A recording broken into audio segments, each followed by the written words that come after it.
হাসিনার কমপক্ষে 1000 বছর জন্য গ্রহণ করা লাগবে। কখনো আওয়ামী লীগের বিরুদ্ধে করা প্রতিবাদ, আবার কখনো ভারতীয় আগ্রাসনের বিরুদ্ধে দরাজ কণ্ঠের হুঁশিয়ারি। ভক্তরা তার সাহসের প্রশংসায় পঞ্চমুখ। আওয়ামী লীগের সমর্থকদের কাছে তিনি চক্ষুশূল, আবার স্লোগানে ভব্যতার সীমা লঙ্ঘনের কারণে তার নিন্দাও চলে সমান তালে। এভাবেই জুলাই গণঅভ্যুত্থানের পর থেকে আলোচনায় আসেন শরীফ ওসমান হাদী। ছিলেন একজন প্রতিবাদী কবি। সীমান্ত শরীফ নামে লিখেছেন একাধিক প্রতিবাদী কবিতার বই। বলা যায় প্রতিবাদ ও প্রতিরোধের যাত্রাটা কবিতার হাত ধরেই। জুলাই গণঅভ্যুত্থানের পর এই যাত্রা পথ বদলায় রাজপথে। মানুষ চিনতে থাকেন একজন প্রতিবাদী হাদীকে।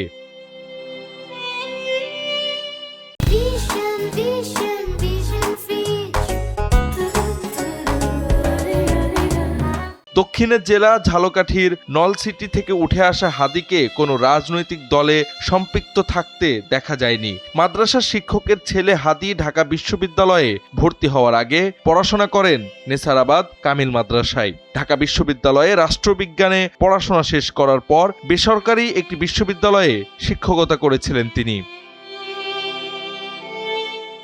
জুলাই গণঅভ্যুত্থানের পর স্বাধীনতা, সার্বভৌমত্ব রক্ষা ও ইনসাফ ভিত্তিক রাষ্ট্র বিনির্মাণের লক্ষ্যে হাদীর নেতৃত্বে গঠিত হয় সাংস্কৃতিক প্ল্যাটফর্ম ইনকিলাব মঞ্চ। এই প্ল্যাটফর্ম থেকেই ভারত বিরোধী বক্তব্য, জুলাই অভ্যুত্থানের স্মৃতি সংরক্ষণ, শহীদ আহতদের স্বীকৃতি ও জুলাই ঘোষণাপত্রের দাবিতে শাহবাগে সমাবেশের মাধ্যমে হাদী আলোচনায় আসেন। ডাক পান টেলিভিশন টকশোতেও।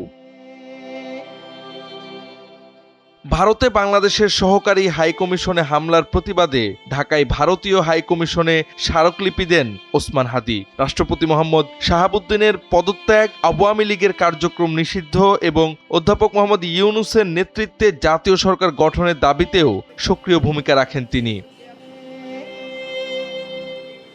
জুলাই গণঅভ্যুত্থানের পর ওসমান হাদী জাতীয় নাগরিক কমিটিতে যোগ দিয়ে সদস্য হিসেবে দায়িত্ব পালন করেন। পরে প্ল্যাটফর্মটির অধিকাংশ সদস্য নতুন রাজনৈতিক দল জাতীয় নাগরিক পার্টিতে যোগ দিলেও তিনি সেখানে যাননি। বরং আসন্ন জাতীয় সংসদ নির্বাচনে ঢাকা ৮ আসনে স্বতন্ত্র প্রার্থী হওয়ার ঘোষণা দিয়ে মাঠ পর্যায়ে সক্রিয় হন। ভোররাতে মসজিদে গিয়ে ভোট চাওয়া, বাতাসা মুড়ি বিতরণ সহ ব্যতিক্রমী প্রচারণার ছবি ভিডিও তিনি নিজেই সামাজিক যোগাযোগ মাধ্যমে প্রকাশ করেন। পাশাপাশি এলাকায় বোর্ড স্থাপন করে ভোটারদের মতামত সংগ্রহ এবং নির্বাচনী অনুদান গ্রহণ ও ব্যয়ের হিসাবও প্রকাশ্যে জানান। মূলত তার প্রতি সাধারণ মানুষের আগ্রহ বাড়তে শুরু করে এখান থেকেই।